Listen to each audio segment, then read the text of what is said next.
Salam, salam kasih, damai, dan sejahtera. Tuhan memberkati, menyertai, dan melindungi. Dalam mendulang cinta Tuhan, langkah ke-6 adalah memandang luka lambung Tuhan.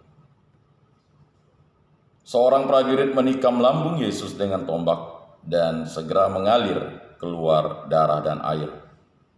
Injil Yohanes bab 19 ayat 34. Santo Ignatius mengajak kita bercakap dengan diri sendiri, bertanya apa yang telah kubuat baginya, sedang kubuat baginya dan mesti kulakukan baginya.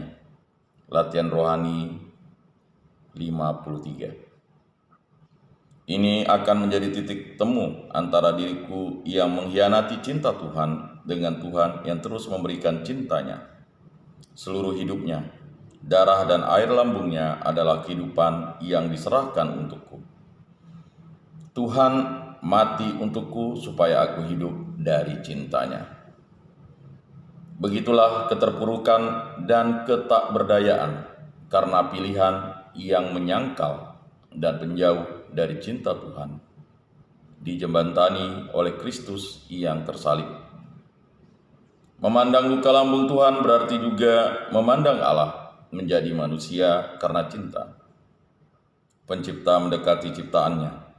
Cinta abadi menjelma dalam realitas manusiawi, masuk di dalam ruang dan waktu, realitas derita dan kematian. Semua untuk pendamaian dan keselamatan. Jalan mana atau jalan masa depan yang tertutup. Kelumpuhan jiwa dan kematian nurani dibuka oleh Kristus yang tersalib. Kesediaan memandang luka lambung Tuhan adalah kesediaan untuk diselamatkan, untuk memulai jalan kemuridan dan menatap sempurna perutusan Kristus bagi keselamatan jiwa-jiwa. Memandang luka lambung Tuhan selain mendulang cinta yang menyelamatkan adalah juga belajar mencintai seutuhnya. Santo Yohanes Paulus II mencatat, salib adalah sikap merendahkan diri yang paling dalam dari Allah kepada manusia dan segala sesuatu, khususnya di saat-saat yang sulit dan menyakitkan, yang dipandang manusia sebagai takdir yang tidak menyenangkan. Salib bagaikan sentuhan kasih abadi atas luka yang paling menyakitkan dari keberadaan manusia di bumi. Divers in Misericordia 8. Merenung dan meresapkan. Pertama, mengontemplasikan luka lambung Tuhan.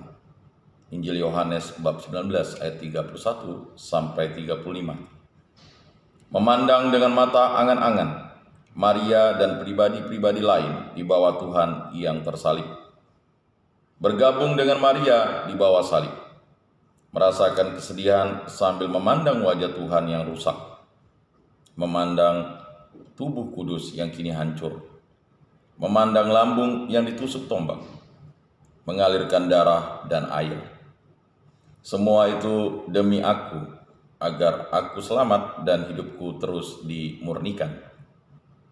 Kedua, mengingat satu dosa dan kesalahan yang membuat tidak berdaya dan malu, dalam angan membiarkan diri disegarkan oleh darah dan air cinta Tuhan yang mengubah hidupku. Mengingat, mengerti, dan merasakan kebenaran dalam peristiwa hidupku di suatu pengorbanan Tuhan yang tersalib, memerdekakan, menyemangati, dan menggerakkan diriku untuk mengisi hidup dengan mencinta dan melayani sesama. Keempat, mengingat dan mencatat pengalaman terinspirasi terang kasih Tuhan yang nyata pada Yesus yang tersalib dan luka lambungnya. Pelajaran dari pengalaman diri sendiri atau orang lain tentang pemberian cinta Tuhan pada diri Yesus dalam korban salibnya. Kelima, mendaraskan teks adaptasi surat Rasul Paulus kepada jemaat di Roma, bab 3 ayat 23 sampai 25. Semua orang telah berbuat dosa dan kehilangan kemuliaan Allah. Orang-orang berdosa telah diselamatkan oleh darah dan air penebusan Kristus. Yesus Kristus ditetapkan Allah menjadi jalan pendamaian yang kita imani. Jalan pendamaian di dalam darahnya. Semoga bermakna dan bermanfaat dalam hidup kita. Salam kasih, damai, dan sejahtera. Tuhan memberkati, menyertai, dan melindungi. Salve.